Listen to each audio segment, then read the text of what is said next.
আলাইকুম প্রিয় শিক্ষার্থীরা, আশা করছি আপনারা সবাই ভালো আছেন। ডেইলি 1 আওয়ার ইংলিশের আজকের এই ক্লাসে আপনাদের সকলকে স্বাগতম। আপনারা স্ক্রিনে দেখতে পাচ্ছেন parts of speech equal grammar. এইটা আমাদের নিউ বই। এটা হচ্ছে এইচএসসি অ্যাডমিশন, বিসিএস এবং আদার যে জবগুলো আছে সবগুলো জব প্রিপারেশনের জন্য একটা খুব সুন্দর গোছানো বই। এই বইয়ের বৈশিষ্ট্য হচ্ছে এই বইয়ের 1 থেকে 40 পেজ গ্রামারের সামারি আছে, প্রত্যেকটা টপিকের সামারি। পরীক্ষার পূর্বের রাতে যদি আপনারা এই গ্রামার সামারিটা পড়ে যান তাহলে আপনাদের রিভাইজ হয়ে যাবে পুরো গ্রামারটা। আর স্পেশালি পুরো পার্টস অফ স্পিচ দিয়ে পুরো গ্রামার সলভ করা আছে, ব্যাখ্যা করা আছে। আপনারা চাইলে আমাদের ডেইলি 1 আওয়ার ইংলিশ পেজ থেকে আপনারা কিছু পেজ দেখতে পারেন। আর আপনারা যারা অর্ডার করতে চান তারা স্ক্রিনে দেওয়া নাম্বার থেকে আমার সঙ্গে যোগাযোগ করতে পারেন, ডিরেক্ট আমার থেকে বইটি নিতে পারবেন।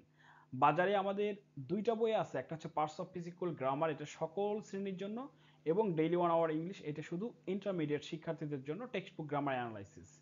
আমাদের Facebook page daily 1 hour English এবং আমাদের YouTube channel daily 1H English. Okay, আমরা দেরি না করে শুরু করে দিই আজকের ক্লাসটি। আমাদের ক্লাসের টপিক, আজকে ক্লাস হচ্ছে 4 নম্বর ক্লাস। আজকে ক্লাসের টপিক হচ্ছে টেন্স অ্যাট এ গ্লান্স। আমরা এক নজরে টেন্স দেখে নেব ইনশাল্লাহ।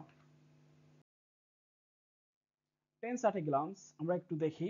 এখানে আপনারা দেখতে পাচ্ছেন যে টেন্স, এই পাশে হচ্ছে টেন্সের নামগুলো দেওয়া আছে। এটা হচ্ছে indefinite, continuous, perfect, perfect continuous.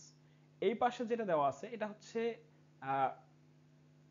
Present tense, এটা হচ্ছে প্রেজেন্ট টেন্স, পাস্ট টেন্স এবং ফিউচার টেন্স। এখন এই পাশে যেগুলো আছে এটা হচ্ছে ইনডিফিনাইট, মানে এটা প্রেজেন্ট ইনডিফিনাইট, এটা হচ্ছে পাস্ট ইনডিফিনাইট, এটা হচ্ছে ফিউচার ইনডিফিনাইট। কিভাবে আমরা টেন্স সহজে মনে রাখবো একটু দেখি। বাংলা ক্রিয়া শেষে যদি এ, অন্তস্থ ও অথবা আ যদি থাকে তাহলে সেটা অবশ্যই প্রেজেন্ট ইনডিফিনাইট টেন্স। যেমন আমরা উদাহরণ একটা বলতে পারি, স্বর্ণা একটি বই লেখে বা স্বর্ণা একটি চিঠি লেখে। এই যে বাংলা ক্রিয়া শেষে কি আছে, এ, তার মানে এটি প্রেজেন্ট ইনডিফিনাইট টেন্স। আর প্রেজেন্ট ইনডিফিনাইট টেন্সে সাধারণত অক্সিলারি ভাব থাকে না, কিন্তু নেগেটিভ বা ইন্টারোগেটিভ করার সময় ডু অথবা ডাজ নিতে হয়। প্রেজেন্ট ইনডিফিনাইট টেন্সের গঠন হচ্ছে সাবজেক্ট, মেইন ভার্ব, অবজেক্ট। সাধারণত আমি অবজেক্ট লিখি, যার ফলে আমি এখানে অবজেক্ট দিয়েছি। এখানে খেয়াল করেন একটা উদাহরণ, Swarna writes a book, writes a letter. Swarna একটি চিঠি লেখে। এর বাংলা অর্থ কি হবে? সঠিক বাংলা আসতে হবে, কিন্তু এই যে এখানে বাংলা ক্রিয়ার শেষে এই অক্ষরগুলো আনতে হবে। এখানে পড়া, এর সঙ্গে আনতে হবে পড়ে, স্বর্ণা একটি বই পড়ে। আমি আশা করছি প্রেজেন্ট ইনডিফিনাইট টেন্সটা আপনাদের ক্লিয়ার। এখন আমরা দেখব পাস্ট ইনডিফিনাইট। পাস্ট ইনডিফিনাইট টেন্সে বাংলা ক্রিয়া শেষে কি থাকবে? ল, মত। এখানে একটু খেয়াল করেন, অক্সিলারি ভার্ব নেই, কিন্তু ডিড নিতে হয় কখন? নেগেটিভ বা ইন্টারোগেটিভ করার সময়। আর পাস্ট ইনডিফিনাইট টেন্সের গঠন কি? V two, subject V two. এখন এই টেন্সের একটা উদাহরণ দেখি, যে স্বর্ণা রোট এ লেটার, এর বাংলা অর্থ কি হবে? স্বর্ণা একটি করে চিঠি লিখতো বা স্বর্ণা চিঠি লিখতো। একটু আমরা ভালো করে খেয়াল করি, প্রেজেন্ট ইনডিফিনাইট এবং পাস্ট ইনডিফিনাইট টেন্সের মধ্যে পার্থক্য কোথায়? ভার্বে, মেইন ভার্ব। প্রেজেন্ট ইনডিফিনাইট হচ্ছে ভার্বের প্রেজেন্ট ফর্ম, আর পাস্ট ইনডিফিনাইট হচ্ছে ভার্বের পাস্ট ফর্ম।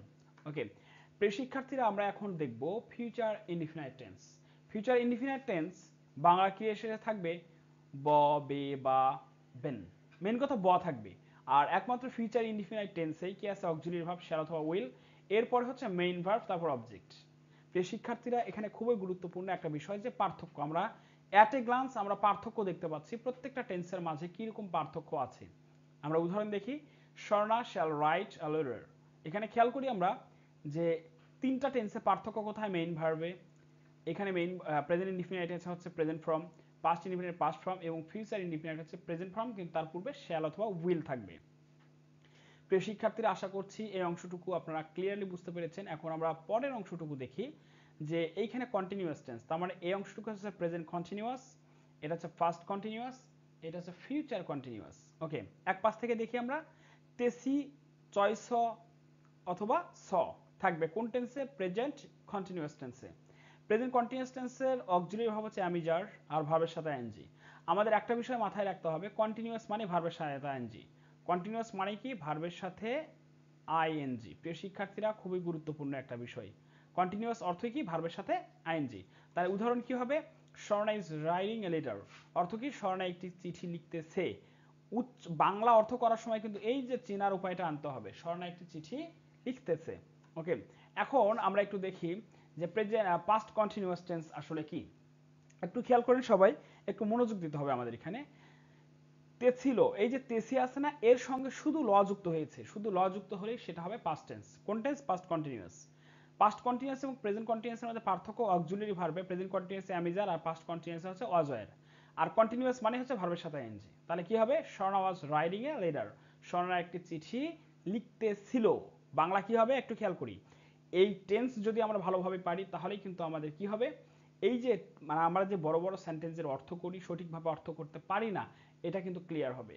ওকে, এখন আমরা একটু খেয়াল করি যে ফিউচার কন্টিনিউয়াস টেন্স, তে থাকবে, তে থাকবা, তে থাকবো, এই কথাগুলো থাকবে কোথায়? প্রেজেন্ট ফিউচার কন্টিনিউয়াস টেন্সে। ফিউচার কন্টিনিউয়াস টেন্সে হচ্ছে শ্যাল অথবা উইল, তার সঙ্গে বি থাকবে, এখানে একটু স্পেসটা হয় নাই, তারপরে ভার্বের সঙ্গে আইএনজি। আমরা উদাহরণ দেখি তাহলে বুঝতে সুবিধা হবে। Swarna shall be writing a letter, Swarna একটি চিঠি লিখতে থাকবে। বাংলা অর্থ কি হবে? আমি আবার অর্থ করাটা একটু আপনারা খেয়াল করেন। ওই যে আমি হচ্ছে দ্বিতীয় ক্লাস এবং প্রথম ক্লাসে আলোচনা করেছিলাম যে কিভাবে বাংলা অর্থ করতে হয়।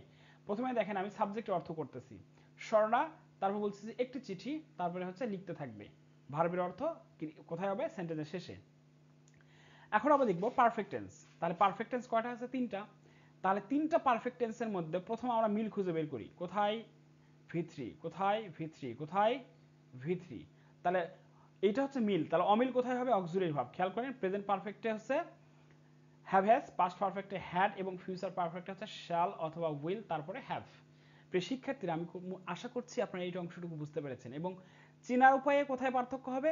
আসি, পাস্ট পারফেক্ট হচ্ছে আসিল, আর ফিউচার পারফেক্ট হবে আ থাকবো। ওকে, প্রিয় শিক্ষার্থীরা, এখন আমরা খেয়াল করি Swarna has written a letter, Swarna একটি চিঠি লিখি আছে। তাহলে বাংলা অর্থ কি হবে? এই যে আছে কথাটা আসবে, স্বর্ণা একটি চিঠি লিখি আছে। ওকে, এখন আমরা আরেকটা বিষয় এখানে দেখি, পাস্ট পারফেক্ট টেন্স। তাহলে Swarna had ridden a letter, তাহলে বাংলা অর্থ কি হবে? স্বর্ণা একটি চিঠি লিখিয়াছিল। আর পাস্ট ফিউচার পারফেক্টে কি হবে? Swarna shall have written a letter, Swarna একটি চিঠি লিখি আ থাকবে। প্রিয় শিক্ষার্থীরা, চেনার উপায় এবং সেন্টেন্সের অর্থ দুইটা হচ্ছে এমন যে ডিম আগে না মুরগি আগে, ডিম আগে না বাচ্চা আগে, ডিম আগে না বাচ্চা আগে। আমি আশা করছি আপনারা এটা বুঝতে পেরেছেন। ওকে, এখন আমরা দেখব যে পারফেক্ট টেন্সগুলো, পারফেক্ট কন্টিনিউয়াস টেন্সগুলো। প্রিয় শিক্ষার্থী একটু খেয়াল করি, ইতে সি, ইতে ছিল, ইতে থাকবে। পার্থক্য কোথায়? তেসি মেইন কথা কন্টিনিউয়াস টেন্স, এই টেন্সের চেনার উপায় সেম, কিন্তু বিষয় হচ্ছে এই টেন্সগুলোতে সাধারণত কি থাকবে? পারফেক্ট কন্টিনিউয়াস টেন্সগুলোতে সাধারণত এই যে সিন্স ফর থাকে এরকম। মেইন কথা এমন একটা ভাব বোঝাবে যে কাজটা অতীতে শুরু হয়েছে, হয়ে এখনো চলতেছে, এরূপ বোঝালে সেটা হবে present perfect continuous tense. Swarna shall have writing a letter, Swarna একটি চিঠি লিখতে থাকবে। অর্থ কি হবে? ইতে থাকবে, তার মানে স্বর্ণা একটি চিঠি লিখতে থাকবে। হ্যাঁ, ইতে কথাটা আসবে।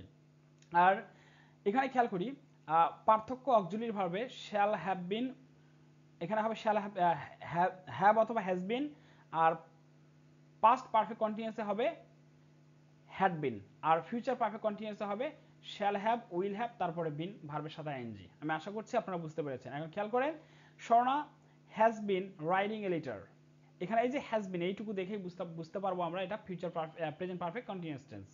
এখন এখানে একটু খেয়াল করি যে Swarna had been writing a letter, Swarna একটি চিঠি লিখি আ ছিল, অর্থাৎ লিখিতে ছিল। মেন কথা অতীতে শুরু করেছে, অতীতেই শেষ হয়েছিল, এরকম একটা মুড বোঝাচ্ছে। আবার আমরা এখানে খেয়াল করি যে Swarna shall have been writing a letter, Swarna একটি চিঠি লিখিতে থাকবে, মানে কি এখন শুরু করেছে, ভবিষ্যতেও সে লিখিতে থাকবে একটা সময় ধরে। আমি আশা করছি টেন্স অ্যাট এ গ্লান্স প্রিয় শিক্ষার্থীরা এটা আমাদের আজকে কমপ্লিট হয়েছে।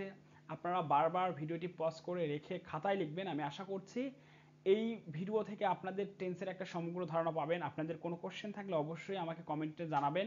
আমি আমার জায়গা থেকে সর্বোচ্চ চেষ্টা করব আপনাদের ওই সমস্যা নিয়ে কাজ করার। আপনাদের সকলকে অসংখ্য ধন্যবাদ আজকের আমাদের এই ক্লাসটি এনজয় করার জন্য। Thanks for enjoying today's class. আসসালামু আলাইকুম ওয়া রাহমাতুল্লাহ।